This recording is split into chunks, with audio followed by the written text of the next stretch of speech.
Welcome to Monday on the Action News 5 Digital Desk. I would say good morning, but for some of you waking up this morning, it's not that great because you're likely without power. A lot of good news, a lot of bad news here as we get your work week started. I do want to start off with a little bit of good notes. Let's take you to our live camera on Wilder Tower at the University of Memphis. You can see folks walking to class. First day of class for the new fall semester, 2026-27 school year. Go Tigers, go. It's a great shot of campus. We hope they're waking up to a good morning. Campus does have power. But again, if you're in Memphis, you are likely one of the tens of thousands without power. So you're probably not even watching this right now. And that's okay. But we do want to give you a bit of a breakdown of the storm damage we saw over the weekend and what crews are doing to restore power, not just in Memphis, but across the Mid-South. North Mississippi still seeing some outages, as well as a couple in East Arkansas. So let's give you a bit of a breakdown. Cleanup continues. Across Shelby County, more than 50,000 without power. And we'll give you a live look at the outage map in just a second, but we do have word from MLGW CEO and President Doug McGowan, who calls this the 7th most damaging storm in the utility's history, with peak outages toppling 140,000 customers. You might have been refreshing the outage map over the weekend, seeing how many people were without power. And that's not just homes, that's businesses. Crews have already restored power for nearly 100,000 homes. And MLGW says most citywide repairs should be finished by Thursday. The utility has called in dozens of extra crews, along with, get this, 200 tree trimming crews to help clear damage in and around the city. And these outages are not just impacting, like I said, homes, it's impacting businesses, and it's impacting schools too. So if you look in your screen here, this is the announcement from Memphis Shelby County Schools. Due to the outages, all schools and district offices will be closed. 40 schools, we're told, or at least around 40 schools have been impacted, as well as administration buildings. The school district says they're working with MLGW. They went on to say that restoring power is only part of the recovery. As we've reported in the past, there's some HVAC issues at some of these schools, so they're working to address those simultaneously. So hopefully when power is restored, air conditioning is also restored, as well as other systems within the school district. And they're not the only school district affected. On your screen right now are some of the school districts that are also either delayed or canceling class altogether in our coverage area. As we said, all Memphis Shelby County schools are closed. Holly Springs and Marshall County, those are closed for today. Marshall County announcing on Facebook that they hope to be back by Tuesday, tomorrow. Collierville schools, you've got a 2-hour delay going into this Monday on the school day. And of course, like we said, University of Memphis, there is power on that campus, so their first day of school isn't disrupted by the storm we saw. We're going to go ahead and go to a break because President and CEO of MLGW, Doug McGowan, was able to sit down with us a couple of hours ago at 6:30 with Oriana Poindexter. We're going to come back to her and her interview with Doug McGowan. A few things on our schedule for today that we're going to be keeping a lookout for. But at 10 o'clock, we've got a very fun interview with the University of Memphis with a computer science professor who is helping the Marine Corps develop cognition video games, similar to first-person shooter games that are helping the Marine Corps develop cognition. It's a very interesting conversation, and we've got to look at what that video game looks like. That's all coming up at the 10 o'clock portion of our hour. But we're going to go to break. We're going to come back to Oriana's interview with President and CEO Doug McGowan of MLGW to get a better understanding from the man himself about power restoration efforts here in Memphis. That's all coming up.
All right, let's get right to it. So tell us where things stand this morning. How many customers are still without power, and how does that compare to where we were 24 hours ago? Made significant progress. As you know, we had about 140,000 at the peak. We've dipped below 50,000. We're about 48,000 customers now, meaning we've restored power to more than 90,000 customers. We tried to get 50% on in the first 24 hours. We exceeded that, and so we are ahead of the pace that we would have normally expected. You know, this storm was devastating. It came hard and fast. Really, with those high winds, it really had a significant effect on the electric system. One thing I will say is that if we had not put all the work in over the last few years in trimming the trees and hardening the system, we would have had significantly more customers out. So we're thankful that we did the work. We know how impactful this is to our existing customers. We know how inconvenient it is, how hot. They've lost food, and so that's why we brought in all the extra resources as soon as we saw this was going to be a very major storm. So we have all of those external crews here and working.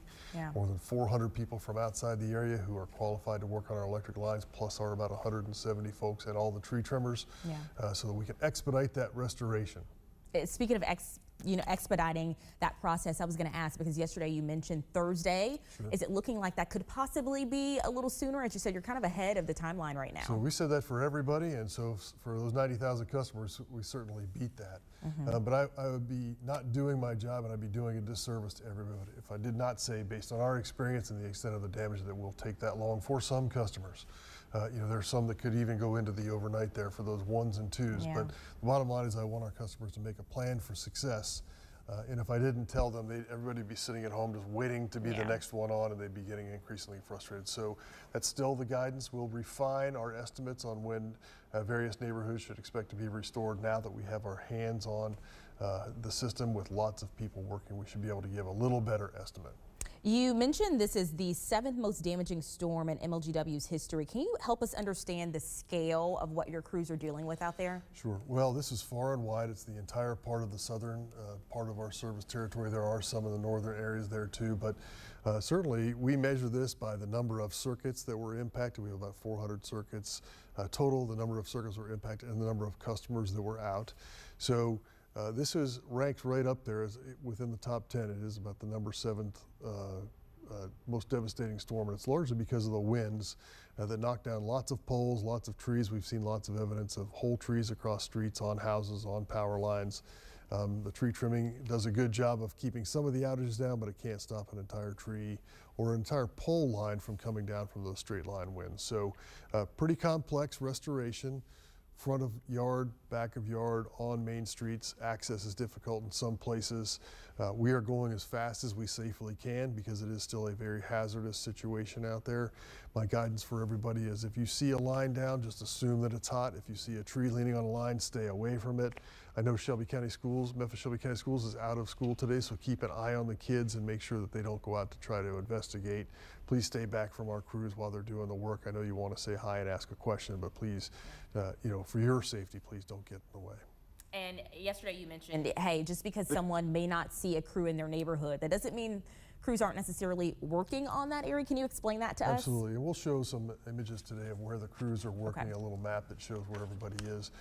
Power comes to your house from, you know, sometimes thousands of miles away where TVA generates it, hundreds of miles away at least, and then it goes through power lines, through our substations.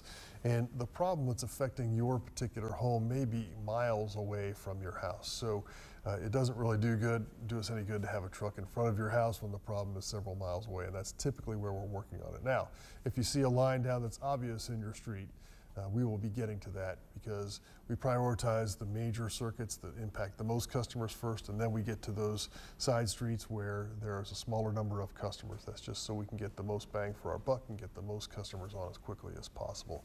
If you are an individual homeowner and you're the only one out in your neighborhood, please call 544-6500. That's a single customer outage. It will take us a little longer to get there because we're only restoring one customer, but we will get to you, and I want everybody to know help is on the way. We are coming. I appreciate your patience. I understand the inconvenience. You've lost food. You're frustrated. I would ask everybody who does have power to please help their friends. Lots of resources out there. Community centers or libraries are open. If it gets hot today, please take advantage of the wonderful amenities our city and our county has. We will be out and about trying to help customers as well and direct them to resources where we can. What about water? I know some water treatment plants took a hit as well. Are customers still being asked to conserve water? We're back up to speed there. Okay. Thanks for everybody for taking that beat and not watering your lawn and washing your cars. The reservoirs have recovered. It's just when the power goes out, sometimes those systems are impacted as well, but we're back up to speed. And so hospitals are in good shape, water pumping stations, we're still working a few minor issues, but we're down to restoring residential and commercial circuits. And before I let you go, let me ask you about schools, right? Sure. Memphis Shelby County schools are closed today. I know there are maybe so many parents who are at home potentially watching this. How closely are you all working with MSCS? Well, with all the schools, we're working very closely. Okay. We have been in close contact. We've been updating them about every 3 hours on the status of each and every school. Originally, about 50-some schools were impacted. Last night, there was down to 34 schools, and today it's a much smaller number. So I expect that it'll be a very small number of schools that are still impacted going into tomorrow, but we'll update them, and we stay in very close contact with all of the administrations from every district across Shelby County.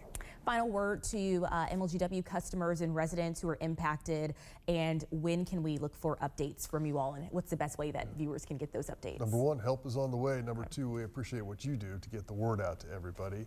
You can check our website. We'll also be on social media and posting out there regularly. I provide a written update twice a day in the morning and the afternoon. Your elected representatives care about you at the city council, county commission, the state level. They're checking in every day. They're asking what resources. The governor's office has asked what resources we need, and all of that help has arrived. And so there's a lot of people that are looking out to make sure that we're doing everything possible to get power back on as quickly as we can. All right, MLGW President and CEO Doug McGowan, thank you so much for an update this morning. We appreciate it. Yeah, thanks to Doug McGowan for swinging by the studio to answer a couple of questions. Let's get a live look now at some of the outage maps for our area. So as we mentioned, MLGW's coverage area was at its peak, nearly 150,000 homes and businesses. That is now lowered to 44,000. So over the last 48 hours, almost 100,000 structures, businesses, homes have been restored power-wise. Let's take you now to Mississippi. I'm very pleased to see the power restored in places like Marks in Quitman County. At its peak Saturday, about 1,100 homes were without power. And if you know Marks, you know that's pretty much the whole city. So 1,400 people, I think, is the rough estimate of population. So you had, almost the entire city without power, as well as Lambert just to the south of it. So pretty much power has already been restored. I mean, you click on it, you can see 81 customers in Marks, down in Lambert, 18 customers. So a far cry from where it was at its peak. Also over here in Panola County, we can't forget about these guys in the Pope and Cortland area. You've got 332 outages here in Cortland, 67 in the Pope area, and then just to the south of that, in Grenada County, you've got 419 customers. This is all around Enid Lake, if you know that area, just along that I-55 corridor. Over in Arkansas, if you look really down in Phillips County, Helena, West Helena, you've got, I believe, a couple hundred, 120 customers. That was updated 19 minutes ago. So power restoration well underway in East Arkansas. Now North Central, I mean, they, at their peak, had 2,100, 2,200 homes without power for a long time. So 222 still without power, but it's small pockets.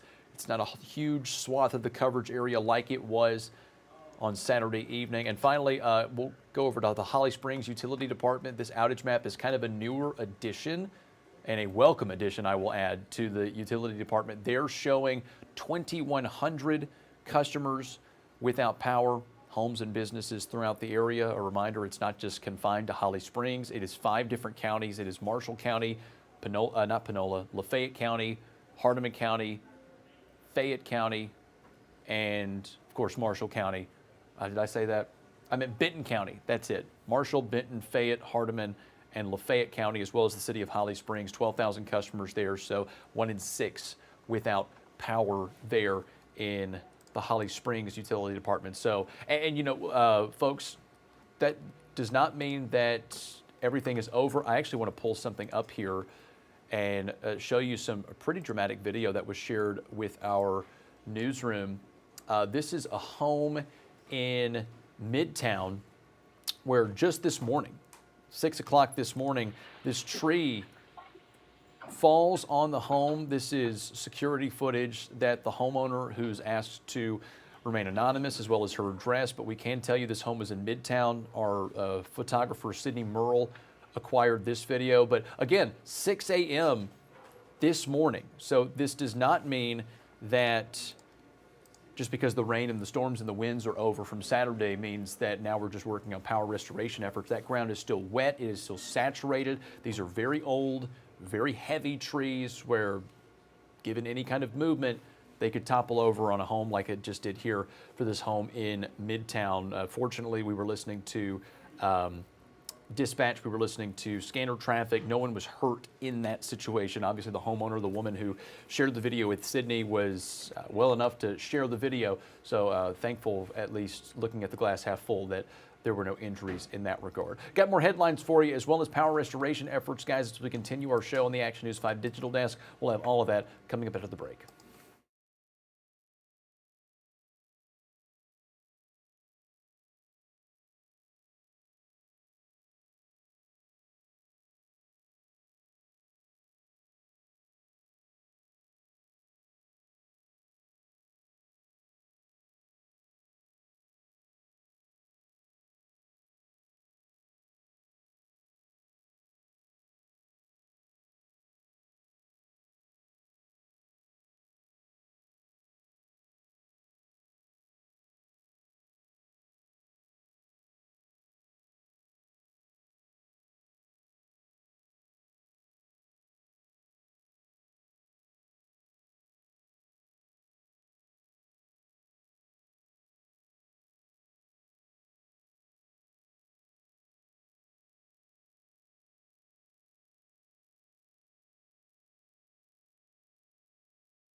All right, guys, welcome back. Aside from power outages and storm recovery efforts, we do have a lot of news to get to. We're going to start with some updates provided by Memphis police regarding this overnight shooting in Frazier. This is the Valero gas station in North Hollywood, where we just received word from Memphis police in the last half hour or so that this shooting has proven to be fatal.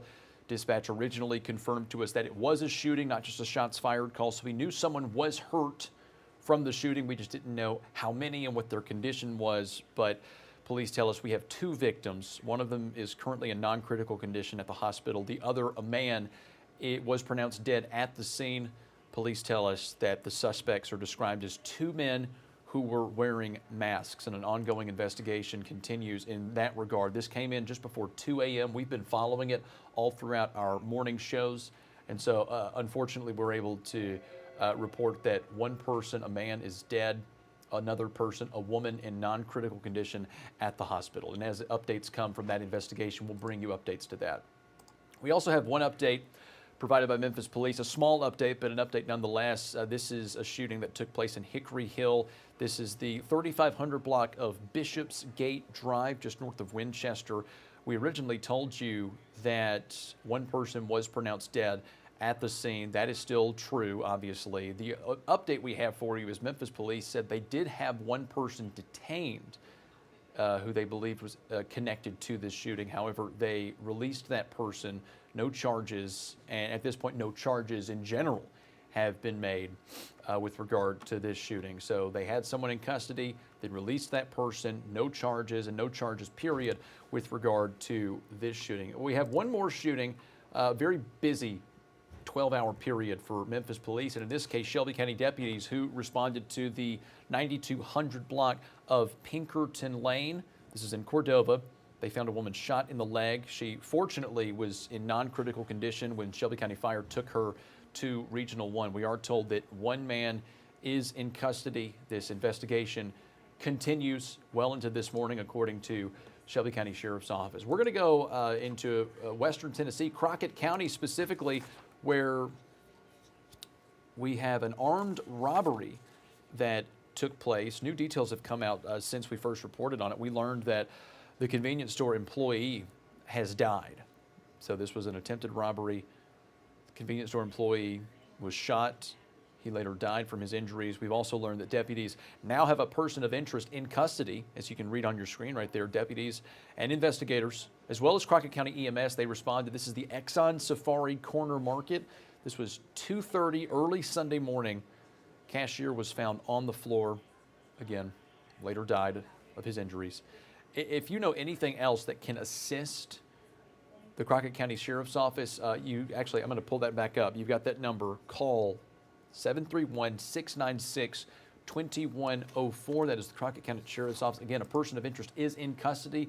As far as charges, we don't know that yet, but as we learn more, we will bring you the latest. But any tip helps with regard to this case. All right, we have some news about a fire that took place at the Mark Luttrell Transition Center in Memphis. Tennessee Department of Corrections, they tell us no staff or inmates suffered injuries in the fire, though investigators still don't know what caused this. As a precaution, TDOC temporarily transferred every inmate housed there to other locations across the state.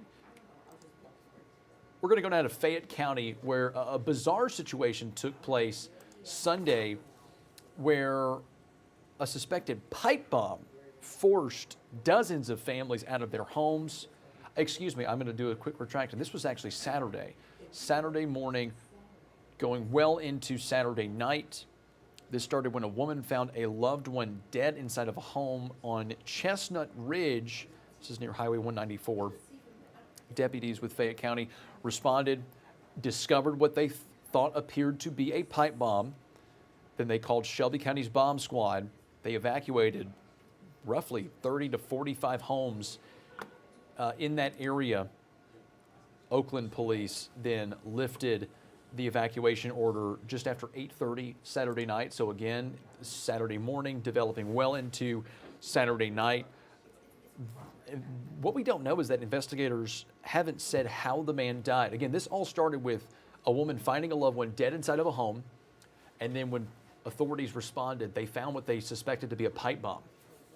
So the validity of the pipe bomb, that's one of the questions that we still have. So a lot of, and like I said, a bizarre circumstance over the weekend that still puzzles us. So we're hoping to get some more details on that, just for closure, so that we can close this off and understand what happened.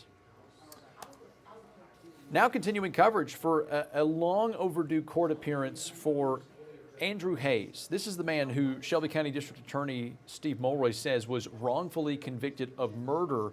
He will finally be in court this morning.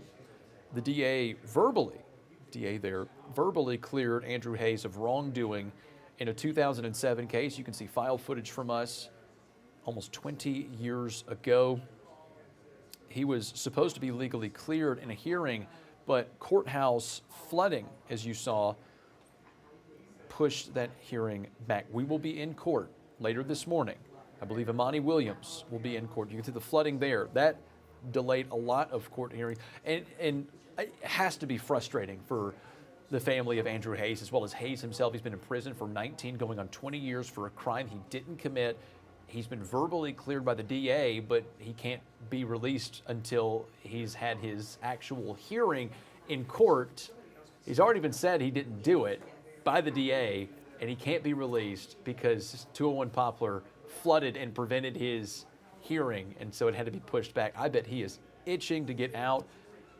Got to have some empathy for that man and for that family, the patience, the level of patience needed to endure that long of a stint. So we will definitely be in court and on the lookout for the case of Andrew Hayes.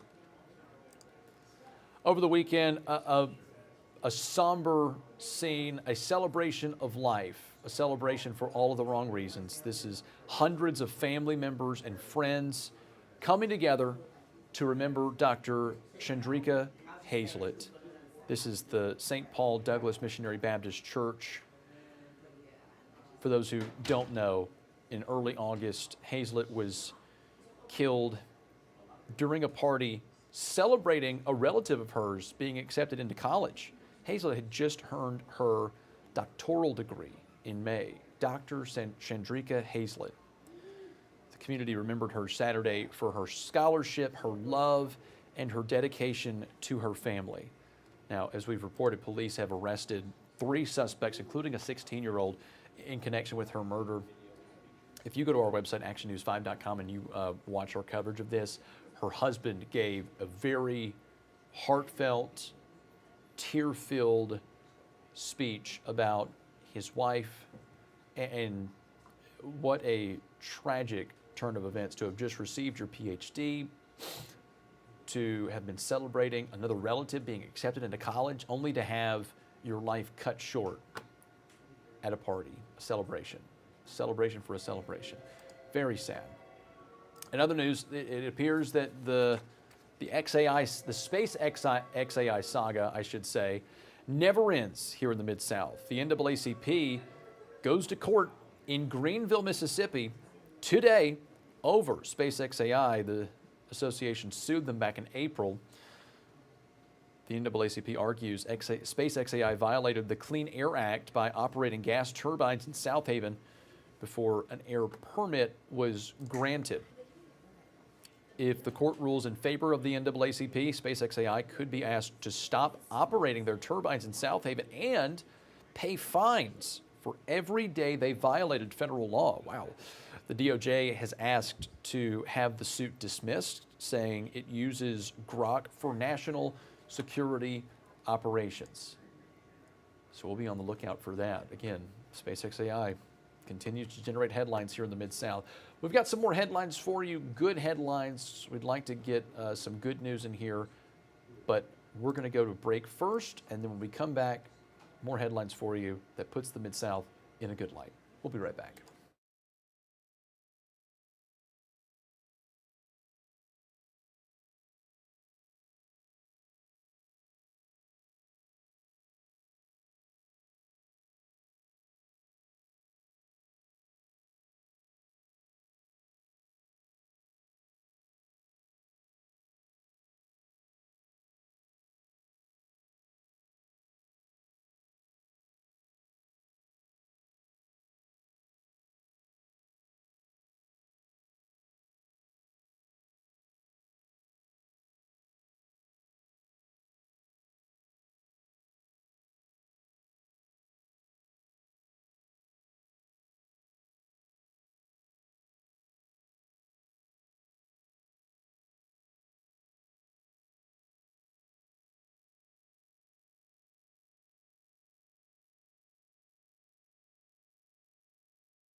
Thanks for joining us here on the Action News 5 Digital Desk. I'm First Alert Meteorologist Patrick Ellis here on this Monday. Still got a chance for a few showers and storms to roll through the area, but primarily northwestern portions of Mississippi, eastern Arkansas. We'll see the best chances for seeing some showers and storms coming back into the fold. Tomorrow, maybe more spotty opportunities. I think your Wednesday is probably going to be your best bet to see showers and thunderstorms here across the area, mainly in the afternoon, some of which could be locally heavy. So let's time all of this out with our First Alert Futurecast, starting off with today. And again, still got the showers and storms heavy pushing across central Arkansas, some areas under flash flood warnings here. I think there's still a chance for a few showers and storms to work their way from northwest to south and east, and that will have some impact. Lee Phillips, Coahoma County, as well as Quitman County here in the next few hours. Farther east is going to be mainly dry here with temperatures that will be closer to the 90, 91 degree mark back out towards Selma and Corinth, comparatively to the middle 80s. Helena, West Helena, Clarksdale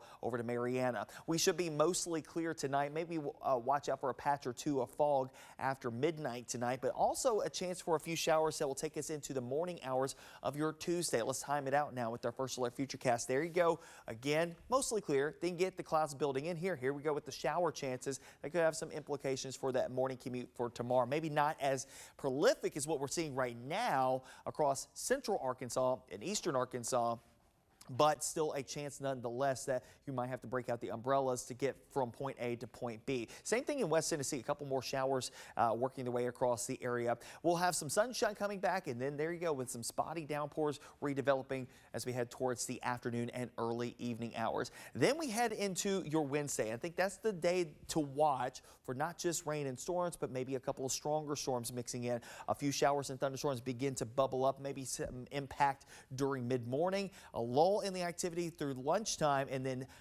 the late afternoon, early evening hours, we're getting closer to dismissal time and the evening commute. I think there will be some periods of showers and thunderstorms dropping in here. Some of these storms, again, could feature some gusty winds, frequent lightning, and torrential rainfall dropping down towards the south and could have some impact through at least 9 or 10 o'clock in the evening on Wednesday.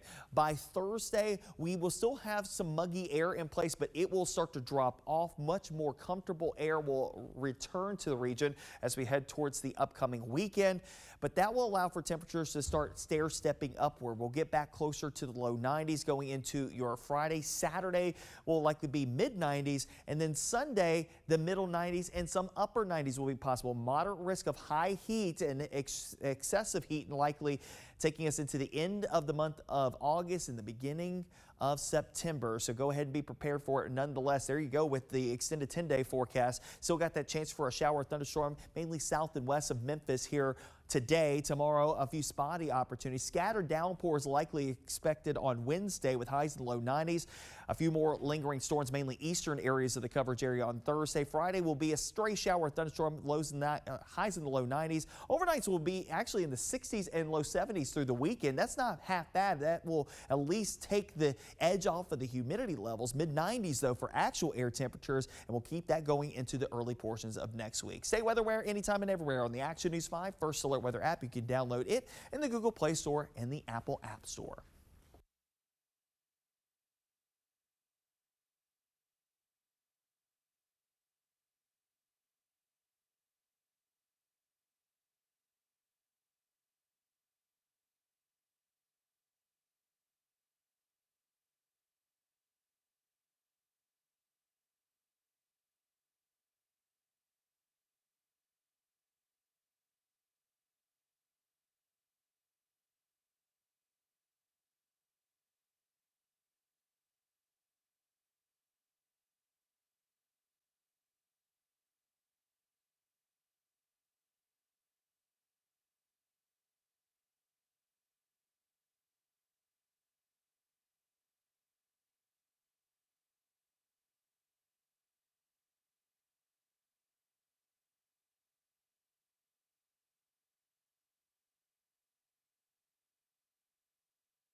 All right, guys, welcome back. Great weather by Patrick, and he did yeoman's work over the weekend. I put it on social media. If you don't follow me, I'd appreciate a follow, but I did mention this morning, thank a meteorologist. I don't care who you watch.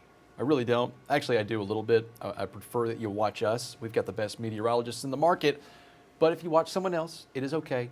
Thank a meteorologist, because they were wall to wall on Saturday, guiding us through what turned out to be a pretty impactful storm, as Patrick described it. Across the river, they thought it was waning, and it would be some showers, some thunder, and some lightning. And then once it crossed the river, it picked up in strength and in speed, and of course did what it did. And so, great work by Patrick Ellis, Eric Brill, our entire team on Action News 5 over the weekend for guiding the Mid-South through torrential downpour, straight line winds. Again, the 7th worst storm according to MLGW in their history as a utility company here in Memphis. That is bananas. And as you heard Doug McGowan talk about with Ariana, kind of the metrics they work with. But speaking of weather, fall is just around the corner. And with fall comes college football. And for Ole Miss fans, you're especially excited for this season because College Game Day has announced they coming to the Grove. ESPN announced the campus will host the popular college football show September 19th. Who are they playing? That'll be the LSU Tigers. Who is their coach? That'd be Lane Kiffin. What's going to happen? I'm not sure. We've seen what happens when Lane Kiffin shows up to places he used to be at, UT, Alabama. They're not fans of Lane Kiffin. So how will the Rebel faithful respond to Coach Kiffin's return to Oxford? This, of course, is video from the last time College Game Day was in Oxford. This was against Texas A&M. I was actually a reporter giving the preview for College Game Day. I did a really fun piece about the Oxford Municipal Airport. If you want to do a bit of a deep dive on Parker's story history, I'm going to speak in third person for a second.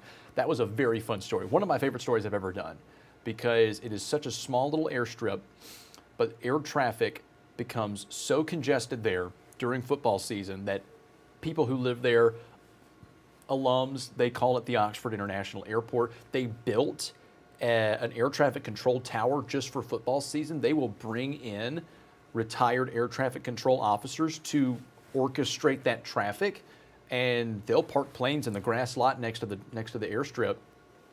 And then when they reach capacity, they'll allow pilots to land, drop off their people and their cargo, take off and land at another airstrip at a nearby, maybe Batesville, Okolona. There are a lot of tiny little municipal airstrips where they can just park their planes and pick them up after the game is over. So College Game Day coming back September 19th against LSU. And I swear, if you are able to attend that game, you're either a student or a multimillionaire. Because if you've seen ticket prices for that game, not to mention hotel prices for that weekend, it's next to impossible unless you're doing quite well financially. Nevertheless, it should be a huge deal for Oxford and LSU Tigers, and LSU will notably have Daquan Wright on their team. So this is Wright, and a bit of a bizarre situation. I mean, what is happening with college football these days? Because a group of athletes were granted a temporary restraining order to return for one more season of college ball. And not just a group of athletes. Some of these are already football players who have signed NFL contracts. In Wright's case, he was literally on the field with the Cleveland Browns last week. And he was waived by the team. He was a part of this group. This temporary restraining order allows him to return for one more season of college football. And might I add, not for the Ole Miss Rebels, as I said off the top, for the LSU Tigers. He's going back to play for Coach Kiffin. So he entered the transfer portal after this ruling was made. He left Ole Miss officially and will now join Coach Kiffin at LSU. What is happening with college football? I think I don't even understand how it works anymore. I don't. I thought I got NIL, transfer portal. That's all well and good. Eligibility, I understand how that works. I swam collegiately. I get how it works, especially with transferring. But this, is he getting his master's degree? Is he going to get a PhD? Is he going to be Dr. Wright? Who's to say? Who's to say?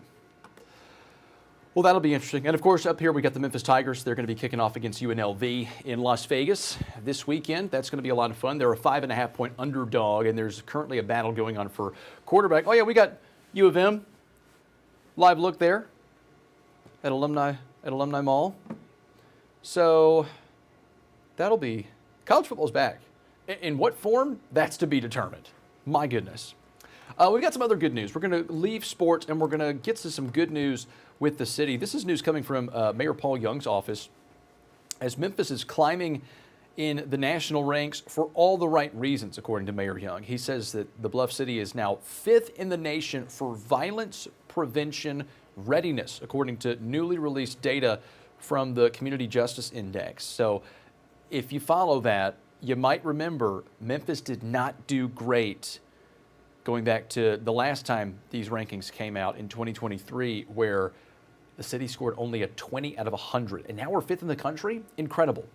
Great news for the city of Memphis. Mayor Young is crediting a joint approach from his Office of Neighborhood Safety and the city of Memphis for a strategic push, noting that pairing strong police enforcement with community-based prevention partnerships drove this year's score up. Remember, it was at 20. It was at 20. And in this latest ranking is up to 75. Great job for the city of Memphis. And speaking of mayors, outgoing mayor for Shelby County, Lee Harris, he's already found his next destination, his next chapter, as Kevin Durant would say. He will be heading back to the classroom as faculty for the University of Mississippi School of Law. He will be a tenured professor. Look at that. sign the job and get tenure right away. Good for Mayor Harris. Now, Harris graduated from Morehouse College and Yale, for those who don't know. He wraps up his second term for mayor at the end of the month. Swearing-in ceremonies are August 31st.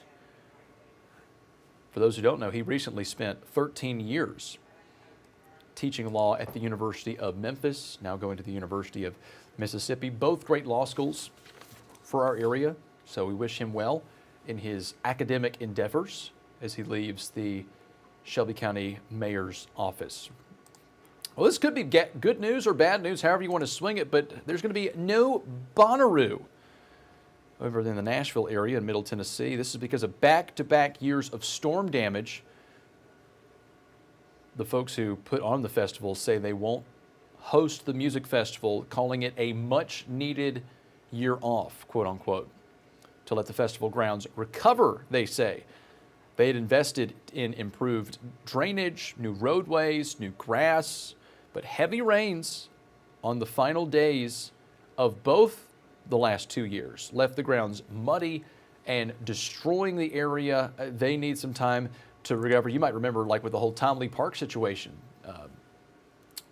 Beale Street Music Fest, Memphis in May in its entirety, really, there were some storms, and the bill for the cleanup and the recovery for Tom Lee Park, they had just planted new trees, they had just laid down fresh sod. I mean, it was a $60 million renovation project for Tom Lee Park, and that cleanup bill was jacked up, and so they said, we need to simmer down a little bit. So I get it, I do, but organizers say this decision wasn't easy. They believe the break will make the festival better long term, especially with, improved grounds. So we'll see. Back in Memphis, we've got a new street naming.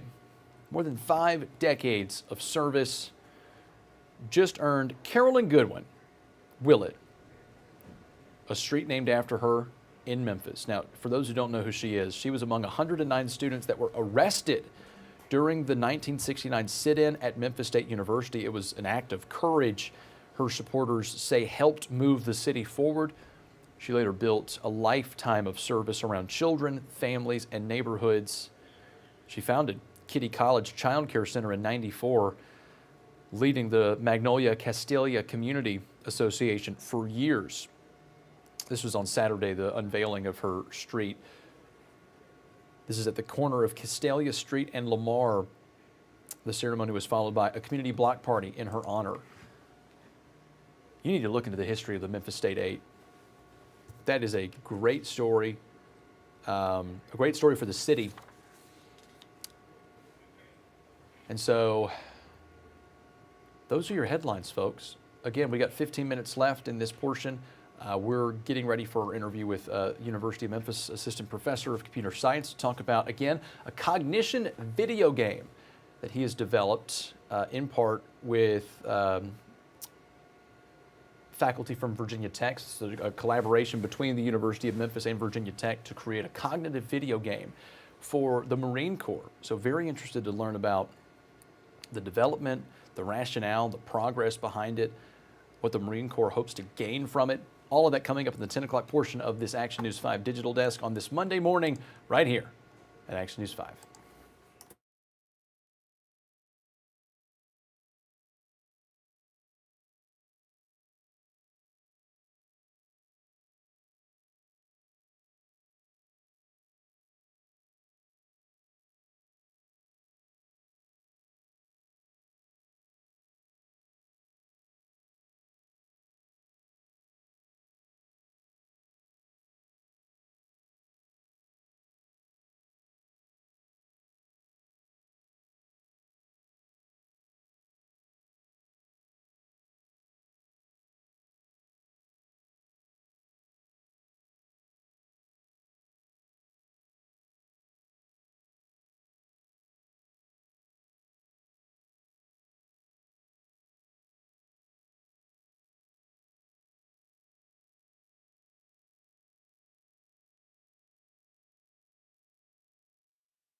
All right, folks, welcome back to the Action News 5 Digital Desk. As I've said throughout shows I've covered here on the show, with only 12 months in the year and a lot of topics to cover, there's a lot of months of recognition, awareness, and so we're giving a bit of a preview into September. September is Prostate Cancer Awareness Month, which I think has risen to prominence with the news of former President Joe Biden having a late-stage diagnosis of prostate cancer. It's really, and honestly, I think other people who aren't in the political spectrum were moved by former Top Gear host Jeremy Clarkson, who's currently working on Clarkson's Farm.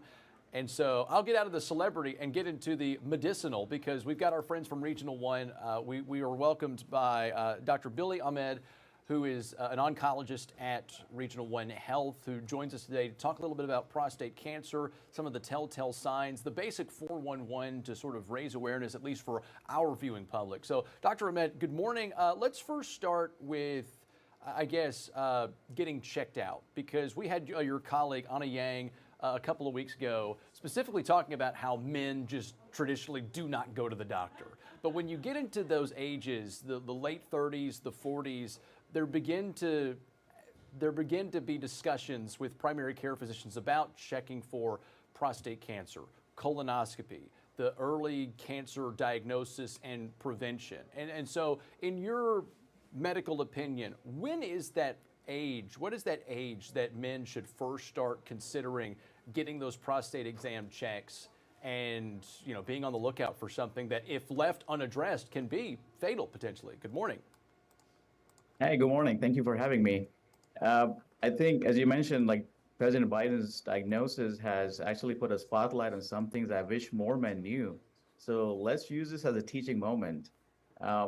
Starting with your questions about age, prostate cancer is the most common cancer after skin cancer in men. 1 in 8 men, and in some races, 1 in 6 men will be diagnosed with prostate cancer. The good part is, depends on the stage of diagnosis, most people can go along, live their normal lives. So the importance about diagnosis and screening comes into play. 50 is a good age for an average risk person to start their screening or discuss with their primary care doctors. I would argue like 45 to 50 would be something that to have the discussion. And if you're higher risk, having a family history of prostate cancer, brother and your father, then you should look into starting the screenings as early as 40. So it depends on the risk factors that you have, but I would definitely say 45 to 50 is a good number where patients can start discussing the screenings with their primary care doctors. Gotcha. I think what made President Biden's diagnosis so jarring was because of how rapidly it had spread before it was discovered. You know, it's now in his bones. And so that's a point in which you realize the cancer had been there for a long time unaddressed. And so I make no bones about this. I'm not a medical professional by any means, but when I read up on, you know, this particular diagnosis and it delves into prostate cancer, I believe, you know, the telltale signs, if you will, the symptoms really don't start showing up until those later stages, because it is kind of like a very quiet, subtle cancer that kind of springs when it's too late. Now, correct me if I'm wrong in that regard, but what are those telltale signs that you start to look for with regard to prostate cancer? Say you are in that 45 to 50 range, 40 if you've got a family history of it, but you kind of, you know, kick the can down the road and you start to notice these symptoms. What are those symptoms, those telltale signs that people should be on the lookout for? Yes, definitely. And starting from your first comment about the aggressive nature, now prostate cancer is like a spectrum. Now, saying a word cancer is like one thing, but it's really a spectrum. Men can live with prostate cancer without treatment for 20 years to something that needs aggressive therapy right away. And the only way to find that out would be to get a diagnosis and look at it under the microscope and see what kind of aggressive or not as aggressive prostate cancer someone has. And it kind of just takes a different treatment modality and surveillance approach. Now, in terms of symptoms, this is kind of the frustrating part of it, is because as as men age, a lot of those symptoms that a person can have with a benign condition called BPH, benign prostatic hyperplasia, they look very similar and present in a very similar way that it could be cancer as well. So, what are the symptoms? They could be trouble urinating, weak stream. Those are symptoms that can happen with anyone with as they grow without having a cancer, but then differentiating it is challenging. Blood in the urine, and if the cancer is actually spread out the prostate, you could have low back pain. It's usually spreads to the bones. So looking out for symptoms, but the first thing is prevention can help in terms of screening without even the symptoms, before the symptoms even start kicking in. Right. Let's get into the prevention aspect of it. So, say you are a little proactive, you get tested. It's found. Before it's too late, before it's aggressively spread. In the president's case, and so you talk about people potentially living with it for 20 years. What are those prevention methods? Is chemo the go-to method, or are there other ways in which you can keep it at bay or eliminate it altogether? Yeah, so there's never a guarantee to prevent it 100%, but just having a healthy weight, regular exercise, not smoking, and screening really helps as a combination to catch it really early and take care of it there and then. Diet, lifestyle changes have really a modest effect. But important thing is also knowing your family history is if anyone in your family is diagnosed with this, so you can start talking about screening sooner. And like you dive into the treatment options, it again depends on what kind of cancer, prostate cancer you have. The treatment options could just be watching the patient every few months to check a regular blood test and see if the cancer is growing, to something where if the cancer is in one place and it has not metastasized, you can take it out by doing a robotic surgery or even radiation. Okay. If the cancer would have spread to other parts, then we would dive into more other options that we can talk about it later. Okay. Who's the most at risk for prostate cancer? Is it striated via age, race, lifestyle choices? You made the comment earlier that in some cases it's 1 in 6 men as compared to 1 in 8 men. Is that differentiated by race? Or I'll give an example. I grew up thinking that only the morbidly obese were diabetics, and then I married a type 1 diabetic who is so small she probably can't fight her way out of a wet paper sack. And so, given that context, is it just what is the differentiating factor for who's at risk for prostate cancer? Yeah. So age is the biggest risk factor. So like the older you are, the risk of prostate cancer goes high. Steadily, it rises after the age of 50. That's why the screening recommendations are to start discussing a blood test, with just a routine blood test to check if there's something early signs coming in.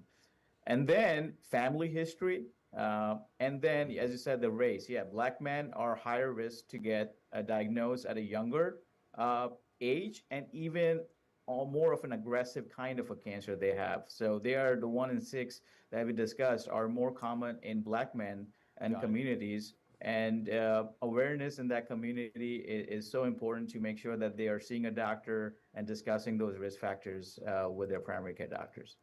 Gotcha. So, September, Prostate Cancer Awareness Month, as we let off the top of this interview, as we kind of get into that month, what is sort of the elevator pitch you give to people you see about prostate cancer, people who might be in the case of me, in your mid-30s, you kick the can down the road with visiting a PCP. It's like, I'm still with it. I don't need to go see this doctor about prostate cancer. But as we get into September, what's that elevator pitch? What is that pitch that you make to patients you see, or doctor friends who see patients of theirs? What is that pitch? Yeah, I would say don't wait for your symptoms. As you say, when you hit like 40 years, that's something that I've kept myself. I'm in the late 30s myself. When I hit 40, I think you start all those screenings like you mentioned earlier, like colonoscopy, maybe a PSA check, and other screenings that require based on your family history. And it's like the pitch that I say to my patients is like, it's uncomfortable conversation in an exam right now, but it beats the alternative conversation that could happen later.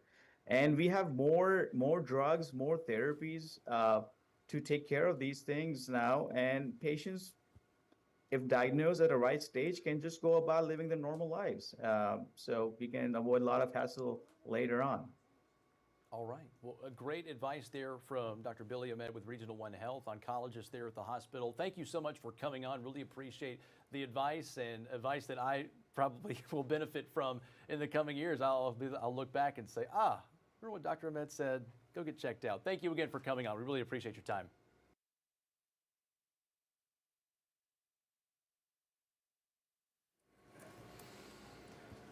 All right, Dr. Booth, good morning. How are you, sir?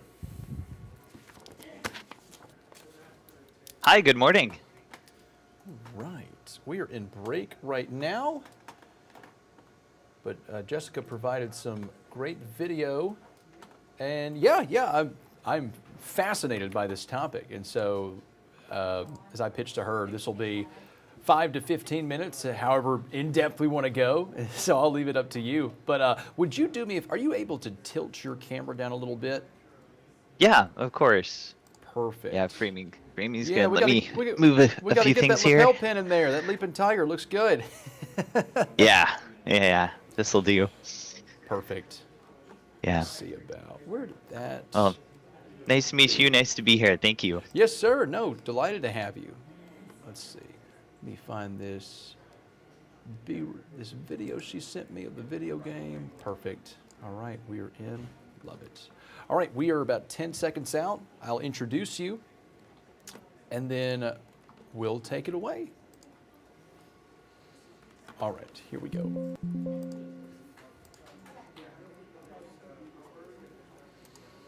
All right, guys, welcome back to the Action News 5 Digital Desk. We've got a very interesting topic. As I've said in the past, you never know the research that's going to be coming out of the University of Memphis. There's so many different facets of research that take place at the institution just down the street from us, and it always bears mention, especially when it's something particularly cool just to the naked eye, to the average consumer. And so what I've got for you today is an assistant professor of computer science who is assisting the United States Marine Corps develop what is being called Arcane.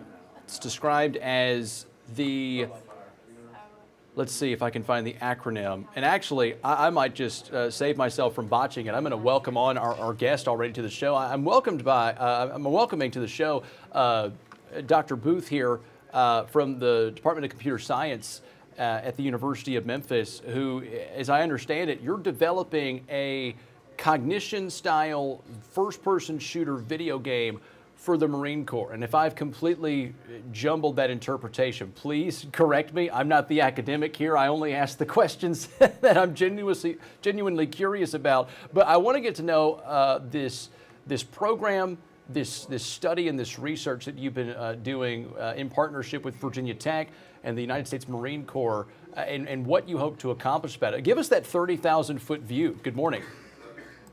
Yeah, good morning. Thanks. So just to answer your initial question, so Arcane stands for Research into Competency Acquisition with Novel E-Gaming. And it's also kind of a play on words after some League of Legends variant of this kind of approach that we were considering in the early stages. But that makes what sense. We're doing, what we're doing is using video game technologies to help improve practice and reflection in these military contexts. So in particular, we are working with Marine Corps University out in Quantico, and we are putting students in this sergeant's course through these different activities and scenarios that our team has designed. And the scenarios are widely varied. So there are clearing scenarios, there are scenarios to go pick up a package and then get to an exfiltration point. There's scenarios where the intel that they receive before they start may not reflect what's actually happening inside of the scenario itself. So the Marines are getting these practice and these repetitions in by participating in these scenarios. But we're really focusing on not just practice and repetition, but on quality repetitions, which in the context of learning means reflection. So after these scenarios are done, we have AI systems, like your modern kind of ChatGPT systems, going through working with the Marines to help them reflect on what happened, what went well, what didn't go well, what could they improve on as they go through more of these scenarios. It's fascinating, and I personally enjoyed reading that it was sort of loosely based on Call of Duty 4 Modern Warfare. So that's like my neck of the woods, like Modern Warfare 2, Black Ops, that mid to late 2000s Xbox video game culture. You wait outside a GameStop for 24 to 48 hours to get your first copy. But no, I think that's very interesting. I want to ask, like, the rationale behind this. Obviously, you've got the goal in mind about what this will accomplish. Did the Marine Corps reach out to you? How was this connection made in developing this? And what was if they did do that, what was their pitch to you? Yeah, so it was a bit of kind of like a cooperative, interactive dialogue about what the needs are and what our team could achieve. And again, as you mentioned, this is in collaboration with Virginia Tech and some other performing sites like UW-Madison that are participating in this. So our team, the Virginia Tech and University of Memphis team, we're really responsible for designing this scenario piece. But the way that it started is the Office of Naval Research is in constant discussions with folks trying to figure out what the needs are. And the after action review is that kind of reflection piece. So at the end of any kind of a scenario, whether it's a digital simulation or some like real world physical activity that the Marines participate in through the sergeant's course, they have to have this mindful reflection called the after action review. And the way that works is you have a trained personnel on site who understands the scenarios, understands how to give quality feedback watching the Marines perform an activity. And doing that is really costly because you have to have all these personnel, and it's not easily scalable to large groups of teams or squads that are going through these training simulations and getting those repetitions in. So our pitch was to try and use modern large language models, modern AI, to try to help expedite and scale that process. So the Marines are getting good interaction and good feedback from an AI system or an artificial intelligence system that's digesting all of the information from this digital simulation kind of behind the scenes to give them quality feedback. And then, of course, supplementing that when possible with real human feedback. It makes me think so this about isn't it. Go ahead. Yeah, thanks. Sorry, it's not a replacement. We're augmenting the existing systems. Sure. No, I was going to say it makes me think about my dad, who recently became a licensed concealed carry, and he doesn't want to waste all of the money on ammunition to stay in practice, so he got himself a laser target system that's compatible with his pistol that he will then practice at home. He saves money, so a cost-saving measure is certainly first and foremost. Where are we in the project right now? Are we able to see any kind of quantifying results that shows, this is actually working in regard to translating into these real-world scenarios where these models that we're building for the Marine Corps, they're proving just as effective? Where are we in the project? Are we able to put that at scale? Yeah, that's a really good question. So I think as academics, our team is always really cautious about how much we can claim from the data that we have, and we're always looking for statistical significance. So right now we're in the process of running our scenarios at Marine Corps University through various cohorts. And we've already completed several sessions of classes, but we're continuing to collect more and more data and just accumulate that evidence. But the early trends, which we don't have enough data yet to support, making claims about the truth of the trends, but it is looking like students who participate in this activity are performing better on some of the existing tests that already exist for Marines that go through this particular course over at MCU and Quantico. So we hope that trend continues as we collect some more data throughout the rest of the year. Awesome. And forgive me if you had already said this, but you talk about kind of running both the in-person scenarios along with these simulations. Is the idea to, as a cost-saving measure, you don't want to put novices in these real-world scenarios, these in-person scenarios? Is the idea sort of to kind of establish the basics? Have these folks at Marine Corps University establish that they kind of know how the process works, put that into the simulation, and then once they get those fundamentals down, then they are placed into the in-person scenarios? Like, is that sort of how we're trying to run them concurrently, or how are these two working in tandem together? Yeah, that's a really great question. That's getting into how we kind of scaffold learning throughout the process, so somebody who has never used the system can start to learn how to use it in a meaningful way without being punished too heavily, by throwing all of the features at them. Sure. So of course, we do have some early scenarios that are really designed to help teach Marines the controls, how to navigate what the goals are in these scenarios. And then once they build that understanding, we add difficulty on kind of progressively throughout. And by the end of the course, they're receiving kind of the full-blown max difficulty, and where we're really pushing the bounds of team coordination to make sure that they're communicating and working effectively. That's so fascinating. I want to get into a little bit about you. What is your background as regard to computer science? Have you ever done anything like this with regard to creating simulations? I mean, that can be used in this case for military purposes. What's your background to put you on this project? Yeah, also great. So I have a bit of a unique background, I think, as an academic. I worked in the video game industry for almost 10 years, making video games for kids and entertainment purposes. So that's part of the reason I'm on this project, and really happy to be applying some of the skills and my expertise in that domain in this kind of situation where we could have really high impact and really help people learn. So yeah, really, really privileged, and I think it's great to be able to do this.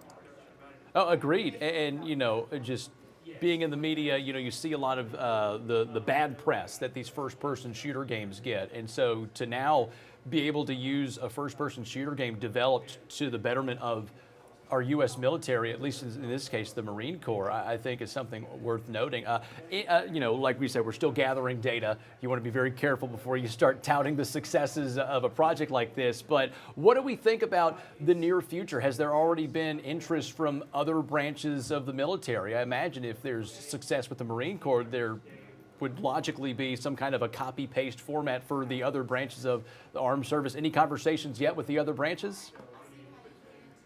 Yeah, so of course we're looking for different ways to kind of scale this up and reach other cohorts that might benefit from the same technology, but maybe adapted more to their context.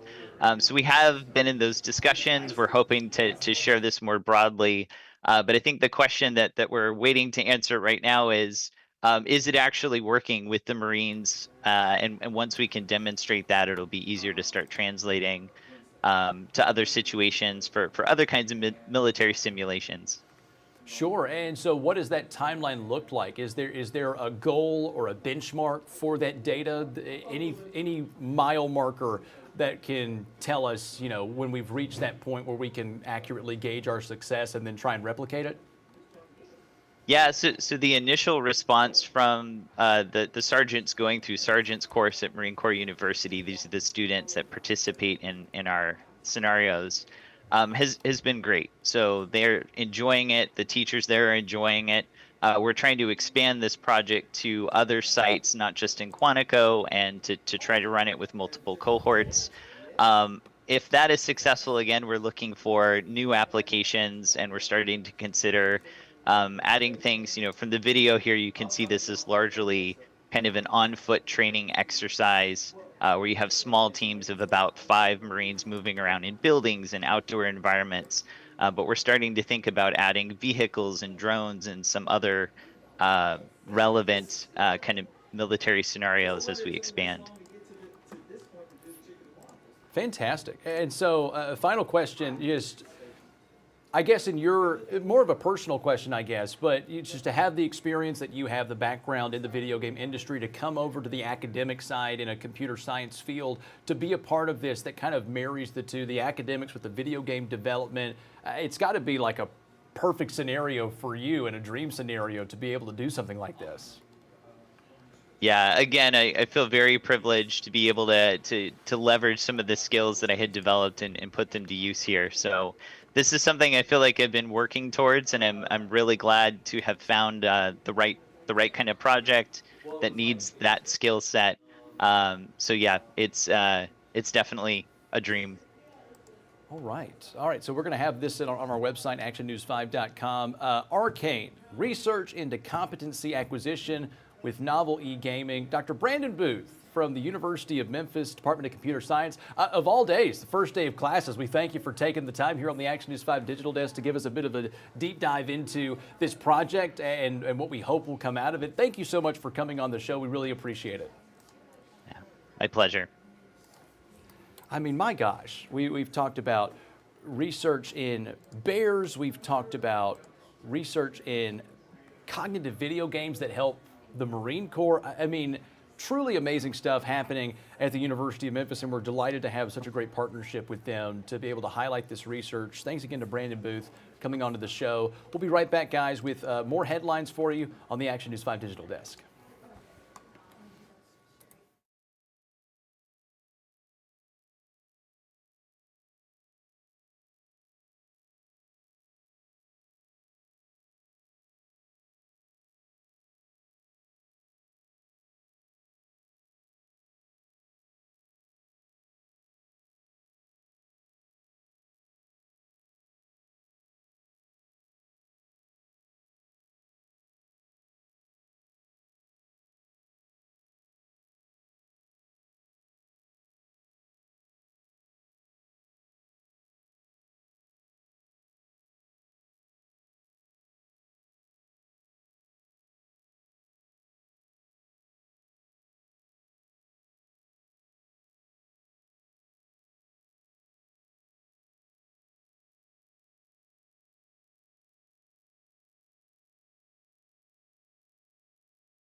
It's that time of the month where we talk with one of our suburban mayors, and I got to tell you, I think my comments about his seersucker warded off Mayor Mike Palazzolo, but that's okay because we have Marianne Gibson, alderman and vice mayor for the city of Germantown, joining us to talk about upcoming events in September. Marianne, good morning, and we can go right into how we were just talking about this with back to school season. And, you know, for some guy whose kids are in school, we don't follow high school sports actively just yet, but it's already high school football season in Germantown in our school systems. We've got a big rivalry game coming up, as I understand it.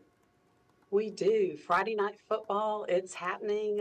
Germantown versus Houston. It's going to be a wonderful, wonderful matchup. But I'm excited to join you today, Parker. Mayor Palazzolo normally hosts these updates, but I'm thrilled to step in and talk about my favorite time of year here in Germantown, what's happening as we head into one of the best times this fall season.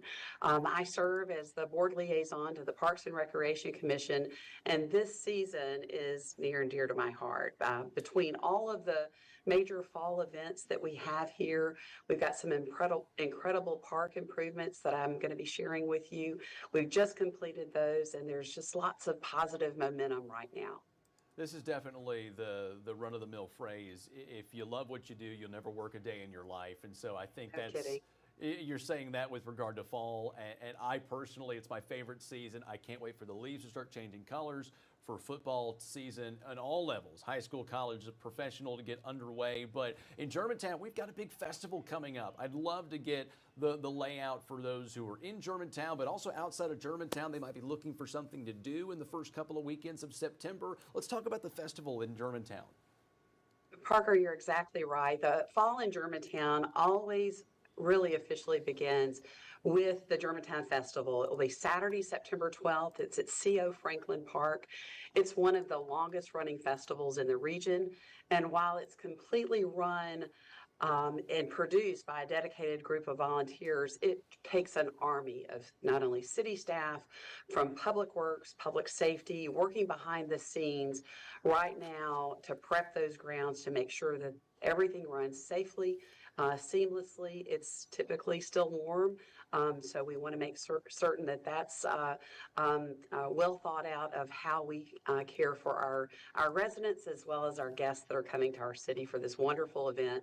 We've got nearly 400 local vendors and national vendors, rides, games, car exhibits, live music, fantastic food. And I will say a pro tip for your attendees, take advantage of the free shuttle service. It will allow you to get closer without having to worry about those parking headaches. One of our fan favorites, we were just talking earlier, the running of the weenies. It has become easily everyone's favorite event. The event, it's the one that everyone talks about. It's hosted by our Germantown Animal Shelter at the Charity Horse Show Arena from 11 to 1 on that Saturday. You get to watch dozens of dachshunds, tiny little puppy dogs running in costumes, sprinting to the finish. It is pure joy. There's just no other word for it. So for pet owners that would like to enter your weenie dog in the race, it's $35, or for the costume contest, it's just $10. Pre-registration would be required. So just get in touch with us here at the Animal Shelter by Thursday, September 3rd at 3:30. We can't do any late entries, so we want to make sure that you register early. I'm so glad we had video of that to give a better visual, because, I mean, it has become a crowd favorite. You know, I was talking to you about how, you know, my alma mater, Mississippi State, does their own wiener race, dachshund race. It's just become a tried and true, you want to get some smiles, sporting events, festivals, get a dog race, whether it's wieners or pugs, puppies. Just cuteness overload, if you will. It's perfect. And, you know, going off of parks, you're the perfect person to talk about this, because Germantown's really been putting some investment, time, financial resources into their parks. I would love to get sort of that 30,000-foot view about all of the work that's been going on in Parks and Rec there in Germantown. Again, Parker, one of the favorite things that we can talk about here are our public parks. A half a mile from every home, we have a public park, and our Riverdale Park reopening, where we just reopened the park after major upgrades, adding 80 additional new parking spaces, ADA accessible pathways to Riverdale Elementary, Oh, look and at you. crucial stormwater drainage.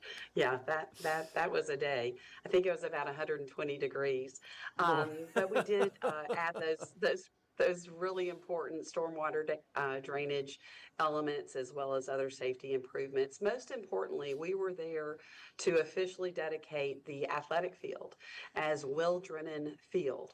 In August of 2022, Will, who was a Germantown football coach here in our city, he tragically lost his life saving a child from a stormwater ditch during one of those severe storm events. And so naming this field, again, one of the highest honors I've ever had, it ensures that his heroism, his selflessness, and his legacy will always be remembered by every child that steps onto that field and every family who walks through that complex. We also have been expanding over at the Bob Haley Athletic Complex. We're keeping those, all of those athletic facilities top tier, with Houston High School starting its campus master plan. The city is transitioning off of 2 softball fields at the former Houston Levy Park. So we're making certain that our young athletes don't lose playing time. Our Board of Mayor and Aldermen approved converting 2 grass baseball infields into the dirt multi-use fields at Bob Haley Athletic Complex. Bob Haley serves over 1,200 athletes a year through that Germantown Baseball League. And this update allows the fields to host both baseball and softball, giving our sports leagues a much needed flex space, flex time, and that's a direct result of our Parks and Recreation Master Plan.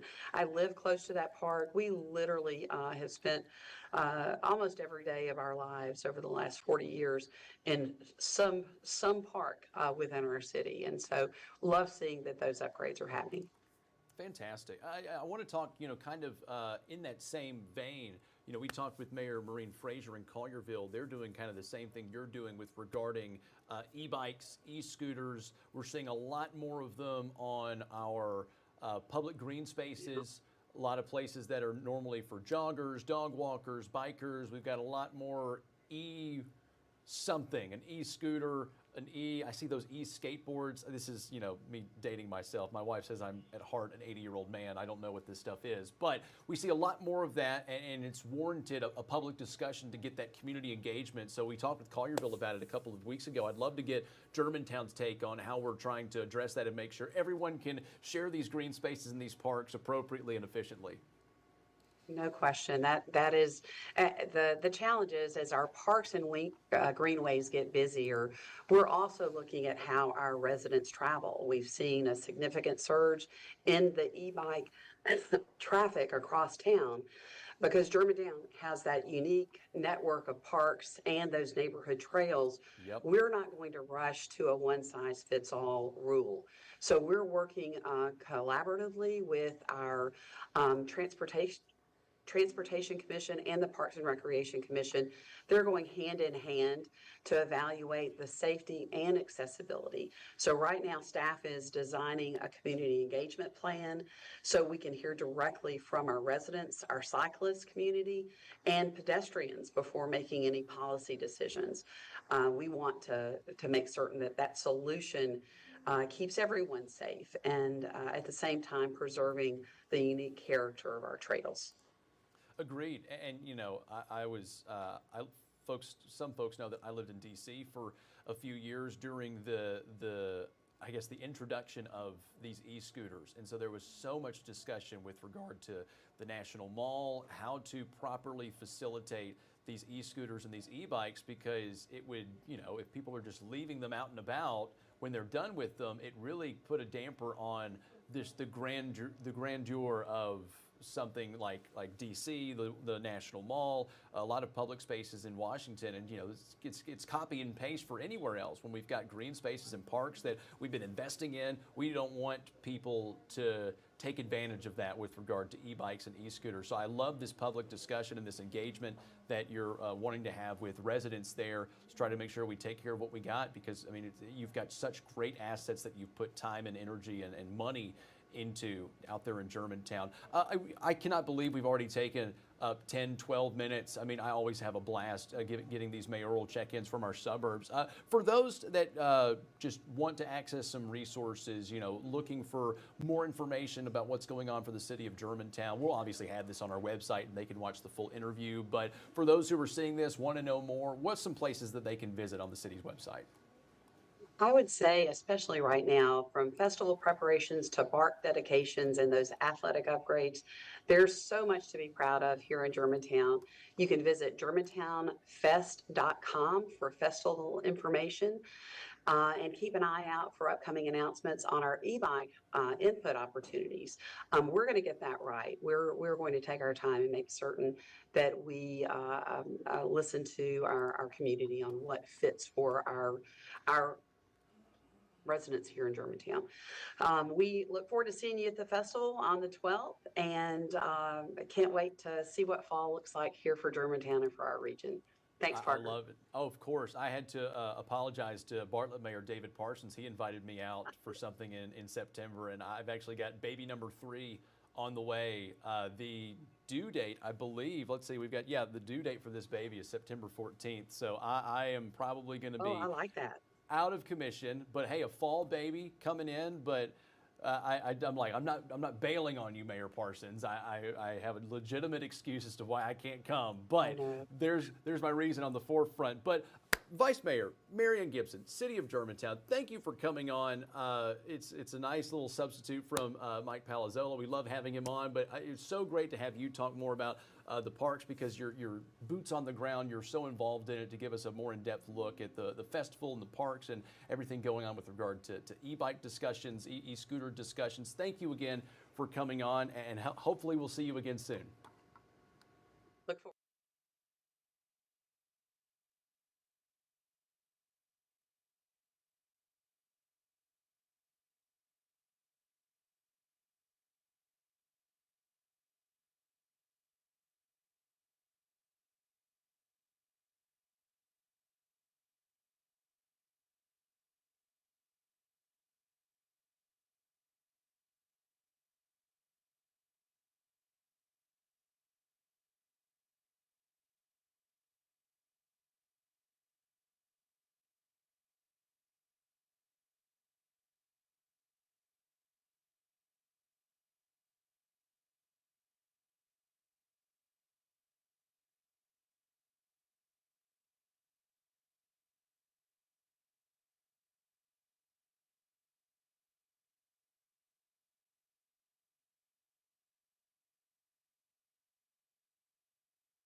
All right, guys, let's get a live look at our outage maps here in the Mid-South to get a better picture of where we are in terms of power restoration. We'll start with MLGW, a little bit lower than it was about an hour ago, 41,000 now. Again, we had MLGW President and CEO Doug McGowan on the show talking about restoration efforts, saying that at the very latest, it'll be Thursday before we're 100% restored.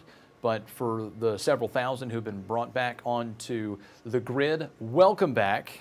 Let there be light, courtesy of MLGW. Let's go down to south, or I guess North Mississippi, our coverage area, but the southernmost portion of our viewing area looks like we've still got a few dozen here and there in Quitman County, but this is good because right here in Marks, that was over 200, and so now the city of Marks is almost back up and running after nearly 1,100 people at their peak in Saturday. Let's go to southern Panola County. Okay, so Cortland, you're still showing 141. The Pope area, 67. There we go. That's a little bit better. And we'll give this area right here. This is Oakland. There's Oakland right there. This is more like Teasdale, Enid Lake. This one's looking like 473 customers. So there's still several hundred down there. I want to go to Energy Arkansas. You know, Phillips County, Helena, West Helena, we still had a couple of hundred. 101 right there. So restoration efforts. West Memphis, Crittenden County, 20 customers, 7 customers. What looks like in Mississippi County, Osceola, Blytheville. Is that Blytheville? No, just north of Blytheville. Looks like we got North Central. We were at over 200. We're now 153 people. So a welcome change for those couple dozen who are now back in power. Looks like rural Marshall County, DeSoto County, and then in the Holly Springs Utility Department, it was 2104. Let's give it a refresh. Still 2104. That's as of 10:30.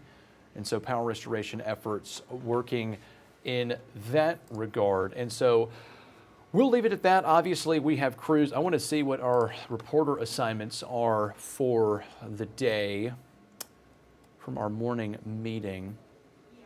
Let's see about, doesn't look like we've had a report come out yet, but I know several reporters. I know Amani Williams is going to be in court today. Andrew Hayes, his hearing that will eventually close his exoneration and free him after 19 years in prison. I believe Garner Montgomery pitched covering outages in our area and just a full cover up. You know, he did great over the weekend doing all of that stuff in real time. He was in Slayton yesterday, Marshall County. If you saw him, you should have waved, given him a shout. Great video out of there. Folks with chainsaws, you know, good Samaritan-like behavior to get the trees out of the roadways, get power up and running as quickly as possible. But we had some great stories over the weekend, great national stories coming from our partners.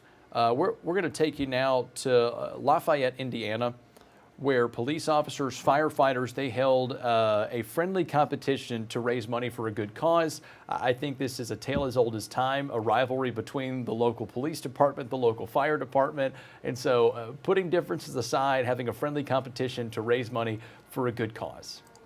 It's the Battle of the Badges. This is an annual softball game at Loeb Stadium that features both the Lafayette Police Department and the Lafayette Fire Department. The two face off to see who gets the yearly bragging rights and the homemade trophy. The concept is to bring the community together for a fun event and for folks to see the departments outside their official setting. For the community, it's just another, friendly event that the city can come out and they can see the fire trucks and us, and then the police guys, they see cars going down the street and stuff and doing their jobs and everything, but we're people just like everyone else, so we're just here to have a good time and glad to do something with the community. The event consisted of various vendors and activities that kids could participate in prior to the game. I was sure to catch up with both sides beforehand to see how they were feeling. I'm really looking forward to playing the game against fire, get another win this year, so bringing the community together and interacting with police and fire in a non-professional way. I'm feeling really confident. We've got a lot of younger guys this year, so we should be a little more athletic. Hopefully we'll have something for the police department today. Should be a really fun environment for everyone. And that it was. Highlight play after highlight plays for these two teams. Police initially kicked it off with 6 runs by the end of the second inning. The firefighters threw the next punch while having their own 4 runs by the end of the second. This event also offered the opportunity for kids to have some fun in between innings. One activity had the kids answer questions about police and firefighters. Another then had them simulate getting ready to go fight a fire. With a hard-fought battle from both sides, Lafayette Police Department ended up getting the win 16-7. This battle will take place again next year.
Now to a story in where I believe is Wisconsin, where we've got a modern day Ray Charles, it seems, where, I'm trying to see if I can get this man's name. This is a blind man who has been in Milwaukee inspiring the community through his passion for music. And apparently, he's fallen on hard times, and the community is repaying the favor. So we've got Andy Bernhardt reporting from our partners up in Milwaukee, Wisconsin. You gotta treat everybody right. On the corner of 68th and Villard, it may look like just another gas station from afar. You gotta love one another. But when you come closer and listen, you can see it's become a stage for Danva Johnson. I don't sing songs, I sing messages.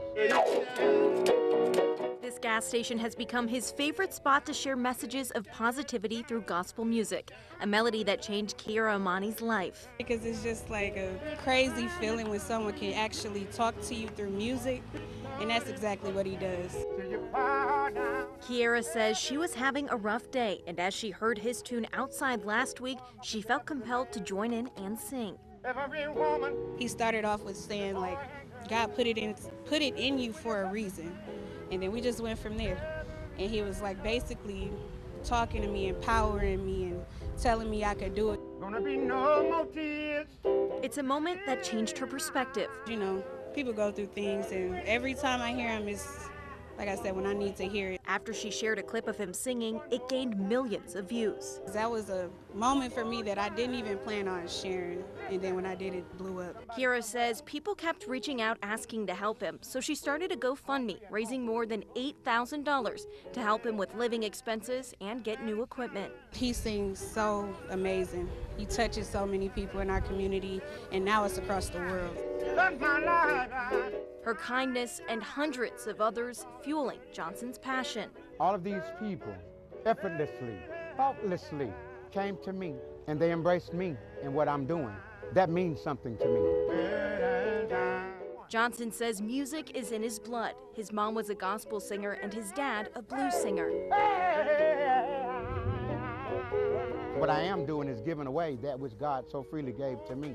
And I want somebody to bless their family, their household, bless somebody that you don't know, because you never really know what it means to need somebody until you fall down. Gonna be all right. He says if he can help change one person's life with his song, it's all worth it. If I can help somebody along the way, if I can build somebody up where they're torn down and strengthen them where they're weak, then my living is not in vain. Gaining a new family member along the way. He's an angel. He's my angel. We're like family now. Calls and prays to me every day, you know, and he never really thinks about himself. That's the crazy thing. You would think like he's not a selfish person at all. He just wants good for everybody. This little light of mine, I'm gonna let it. I absolutely love that. Thanks to our partners up in Milwaukee for getting that to us. Now to a story that I think my wife would appreciate. This is a page-turning excitement of a story coming out of Philadelphia, where more than 50 independent bookshops across the city of brotherly love took part in the 4th annual bookstore crawl. That is something, once again, that my wife would appreciate and might justify a trip up to Philly, if you will. So we've got our partners up in Philadelphia with this story. Take a look. I just love being able to come out and support all these indie bookshops here on the Philly Book Crawl, and I'm in Chestnut Hill currently at Multiverse. This is only my 2nd stop. Then I'm going to head over into Manayunk and then maybe go into the heart of the city. We'll see where the day takes me. The Philadelphia Bookstore Crawl is a one-day event that we throw at the end of every summer, where we encourage people to visit as many indie bookstores as they can.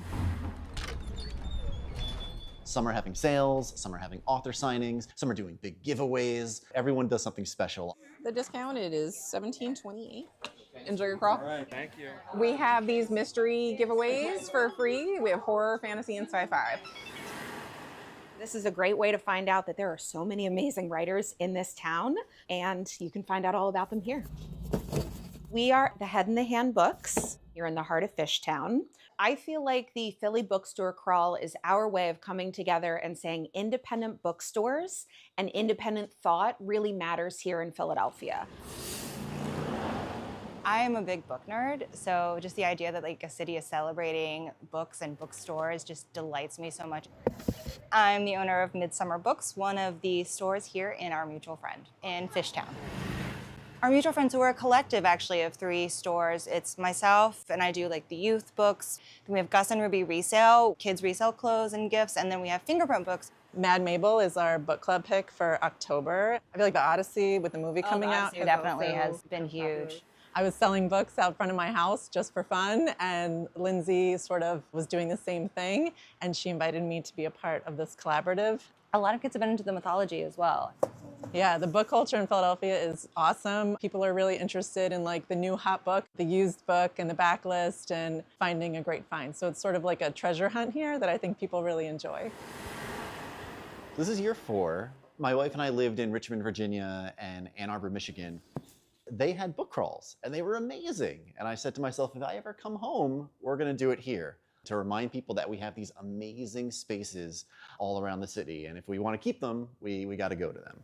So while the bookstore crawl is a one-day only event, these stores are open all year round. Interested in learning more? Go to phillybookstorecrawl.com.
Now for some more good news. Like I said, we've got some good news across the country from over the weekend, and it's perfect balance to a lot of the doom and gloom we've seen with power outages, 2 different fatal shootings. We need some good news to get this Monday up and running. We're going to take you now to North Dakota.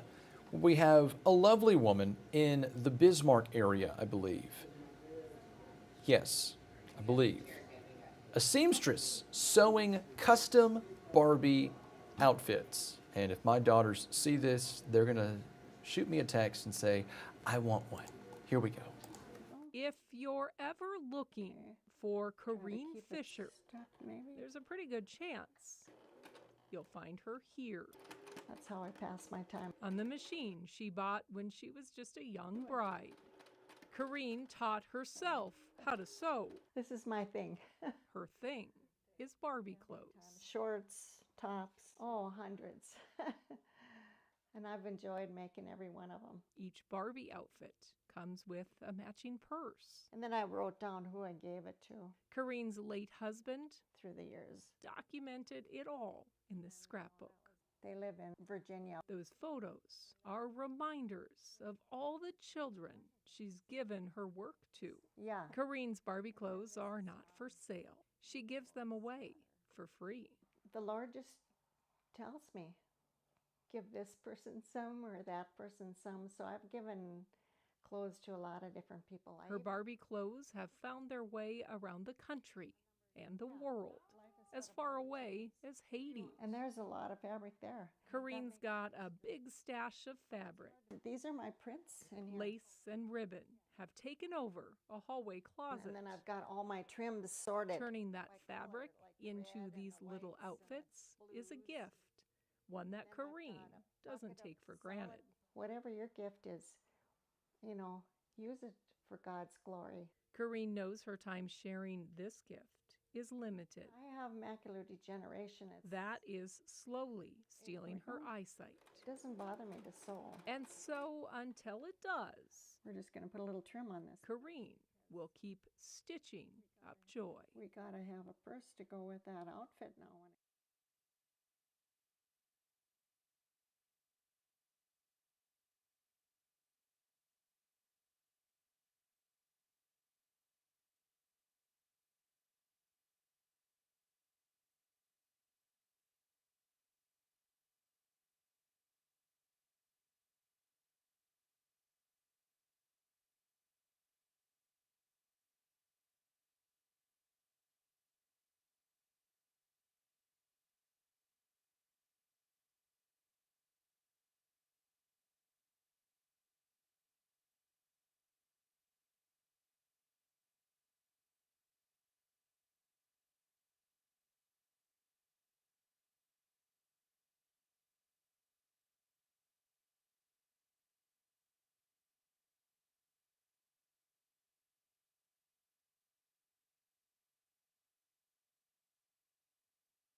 One more story. I don't know if you would call this good news. It's certainly interesting news. This comes from our partners at CNN. All we have to go off of is that a California pastor creates an AI version of himself.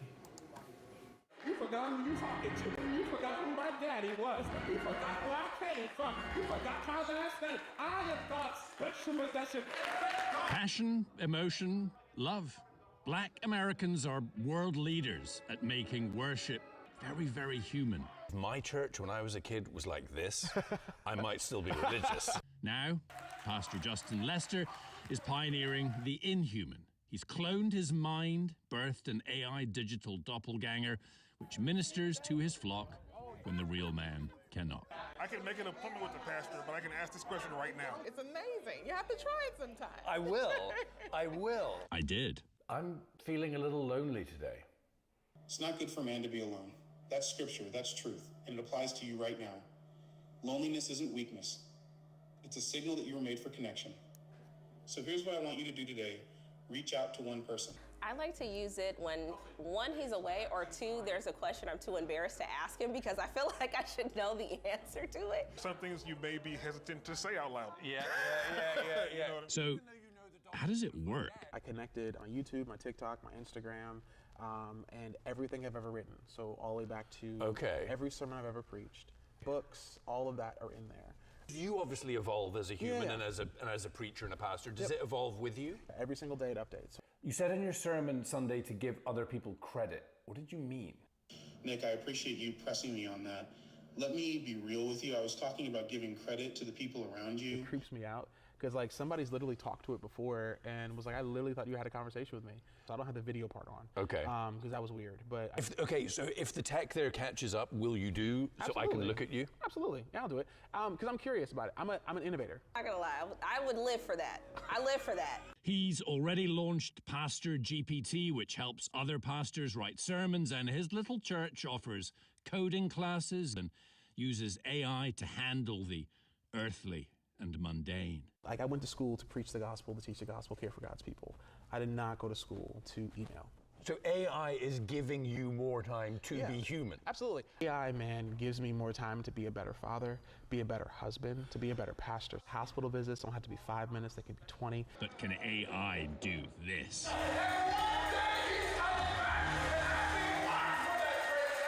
And when I watch you preach, you know, I see and I feel humanity, I see and feel frailty, I feel all these human things. Absolutely.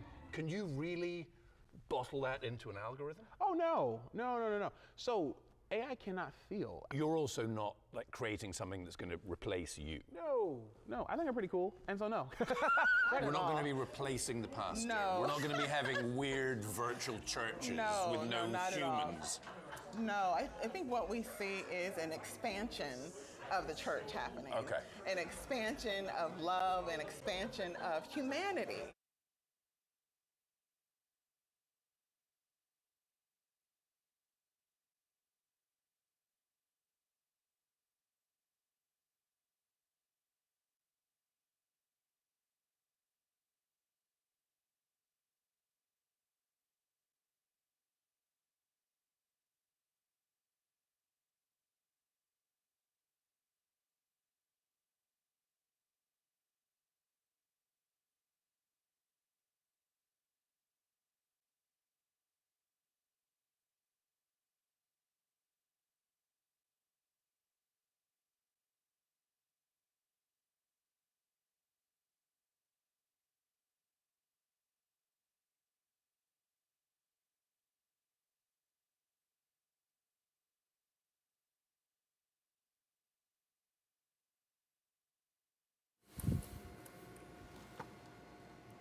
As we wrap up today's iteration of the Action News 5 Digital Desk, let's get one final look at weather with First Alert meteorologist Patrick Ellis.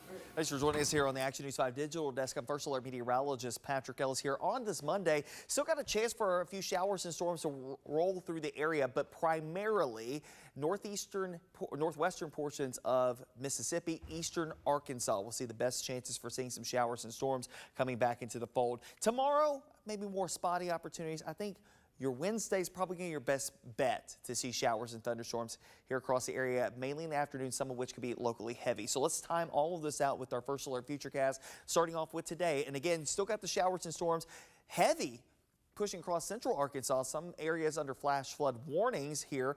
I think there's still a chance for a few showers and storms to work their way from northwest to south and east, and that will have some impact. Lee Phillips, Coahoma County, as well as Quitman County here in the next few hours. Farther east is going to be mainly dry here with temperatures that will be closer to the 90, 91 degree mark back out towards Selmer and Corinth, comparatively to the middle 80s. Helena, West Helena, Clarksdale over to Mariana. We should be mostly clear tonight. Maybe watch out for a patch or two of fog after midnight tonight, but also a chance for a few showers that will take us into the morning hours of your Tuesday. Let's time it out now with our first alert futurecast. There you go. Again, mostly clear. Then get the clouds building in here. Here we go with the shower chances. That could have some implications for that morning commute for tomorrow. Maybe not as prolific as what we're seeing right now across central Arkansas and eastern Arkansas, but still a chance nonetheless that you might have to break out the umbrellas to get from point A to point B. Same thing in West Tennessee, a couple more showers working their way across the area. We'll have some sunshine coming back, and then there you go with some spotty downpours redeveloping as we head towards the afternoon and early evening hours. Then we head into your Wednesday. I think that's the day to watch for not just rain and storms, but maybe a couple of stronger storms mixing in. A few showers and thunderstorms begin to bubble up, maybe some impact during mid-morning, a lull in the activity through lunchtime, and then the late afternoon, early evening hours, we're getting closer to dismissal time and the evening commute. I think there will be some periods of showers and thunderstorms dropping in here. Some of these storms, again, can feature some gusty winds, frequent lightning, and torrential rainfall dropping down towards the south and could have some impact through at least 9 or 10 o'clock in the evening on Wednesday. By Thursday, we will still have some muggy air in place, but it will start to drop off. Much more comfortable air will return to the region as we head towards the upcoming weekend, but that will allow for temperatures to start stair-stepping upward. We'll get back closer to the low 90s going into your Friday. Saturday will likely be mid-90s, and then Sunday, the middle 90s and some upper 90s will be possible. Moderate risk of high heat and excessive heat and likely taking us into the end of the month of August and the beginning of September. So go ahead and be prepared for it. Nonetheless, there you go with the extended 10-day forecast. Still got that chance for a shower or thunderstorm, mainly south and west of Memphis here today. Tomorrow, a few spotty opportunities. Scattered downpours likely expected on Wednesday with highs in the low 90s. A few more lingering storms, mainly eastern areas of the coverage area on Thursday. Friday will be a stray shower or thunderstorm, highs in the low 90s. Overnights will be actually in the 60s and low 70s through the weekend. That's not half bad. That will at least take the edge off of the humidity levels. Mid-90s, though, for actual air temperatures, and we'll keep that going into the early portions of next week. Stay weatherware anytime and everywhere on the Action News 5 First Alert Weather app. You can download it in the Google Play Store and the Apple App Store.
That'll wrap it up for us here on the Action News 5 Digital Desk this Monday. If you happen to know somebody who's without power and it could be a while before they see restoration, do the neighborly thing. If you've got a generator, share it. If you've got water, share it. If you've got access, as Patrick would say, to cooling relief, adequate access to cooling relief, share it. Let's take care of each other. We're at last check with MLGW. We've still got 40,000 people without power. Let's take care of ourselves, Andy.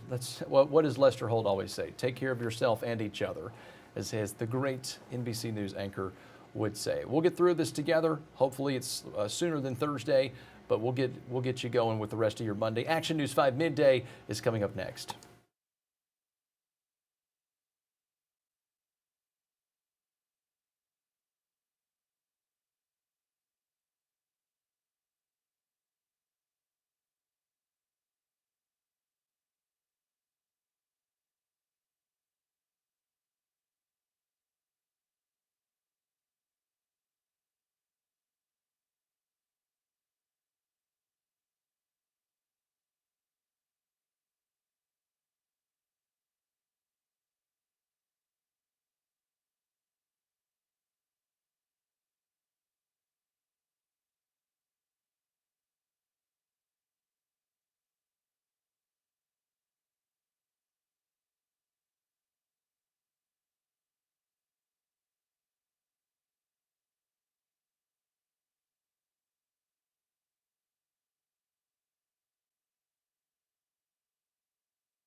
Regularly, you know we kid.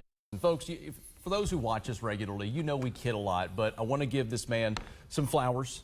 Over the weekend, you came in on a Saturday night, you helped guide the Mid-South through what turned out to be some pretty damaging storms. So I think a lot of people, if they could, in person, would want to thank you. So I appreciate you. I appreciate that, but you know, I know it's not why you do it. Just what I'm here to do. I know it's not why you do it. But you know, when it comes down to it, you know, we realized when that storm came right across the river, me and Eric are sitting here, and I'm like, we're looking at each other like, oh, that picked up really quickly. Yeah. Because the storm looked like it was weakening over in eastern Arkansas. I was like, okay, well, maybe we can get out of this without much fanfare. And then as soon as it came across the river, it really ramped up. I don't know if that was the bluff. We can have that conversation at a different time. But, you know, of course, a lot of folks are still without power here this morning. Folks, for those who watch us regularly,